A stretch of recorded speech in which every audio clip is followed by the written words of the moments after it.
Welcome back, everyone. This is Miss Gonzalez reading another book to you all. And today I want to thank you, and I'm so proud that you are um, embarking on this journey of reading a chapter book with me.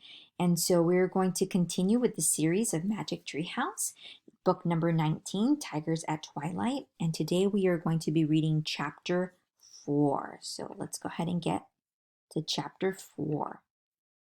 And as always, feel free to follow with your finger, follow with your eyes, or simply listen. Chapter 4, Swing Time. Annie grabbed a vine. Jack looked back at the python. The giant snake was still winding its way up the tree. It had almost reached their branch. Jack took a deep breath. Then he grabbed a vine too. Lean back, like Ka and Co did, said Annie. Jack and Annie leaned back. 1, 2, 3, go, said Annie. They swung out of the tree. Jack felt his stomach drop. Air rushed by. Leaves and branches slapped at him. Suddenly, the forest shook with a great roar. Like a flame, a tiger leaped up from the bushes. His yellow eyes blazed. His teeth shone like daggers. His claws barely missed Jack and Annie. Ah! They yelled. The tiger crashed back down into the bushes. Jack and Annie swung into the lunger's tree.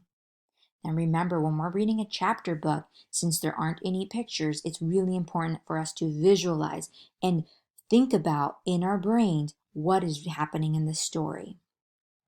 So right now I'm imagining a tiger and Jack and Annie swinging in the trees. Jack threw one leg around the trunk.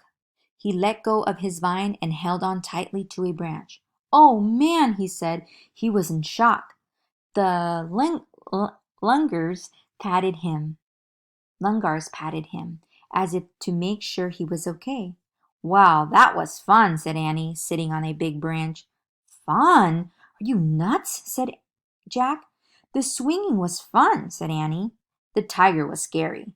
Just then the tree began to shake. Branches snapped below. "Oh no," said Jack. "Can tigers climb trees?" asked Annie. "Probably," said Jack. He hugged the tree and squeezed his eyes shut. From below came loud sounds of chewing, smacking, and crunching. Teddy growled. Jack groaned. "Now the tiger's eating the tree," he said. Annie burst into laughter.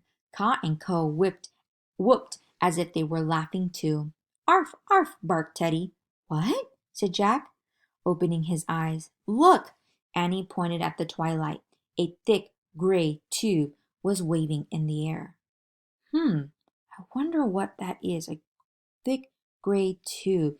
Could it be like a pipe or some type of tube that's sticking out of the tree, or maybe a branch? "Another snake?" said Jack, horrified. "No, an elephant trunk," said Annie. The trunk wiggled near Jack and Annie as if it were sniffing them. Then it picked leaves from the tree and disappeared. "Let's go see," said Annie.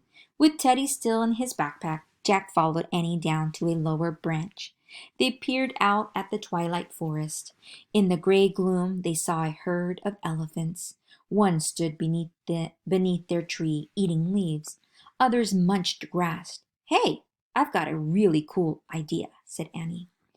Well, this concludes chapter 4. And my question for you is, what do you predict is going to be Annie's idea? Is she referring to the forest? Is she referring to the elephant? What do you think her really cool idea is? Thank you so much for joining me today, boys and girls, and I hope that you can join us tomorrow for chapter 5.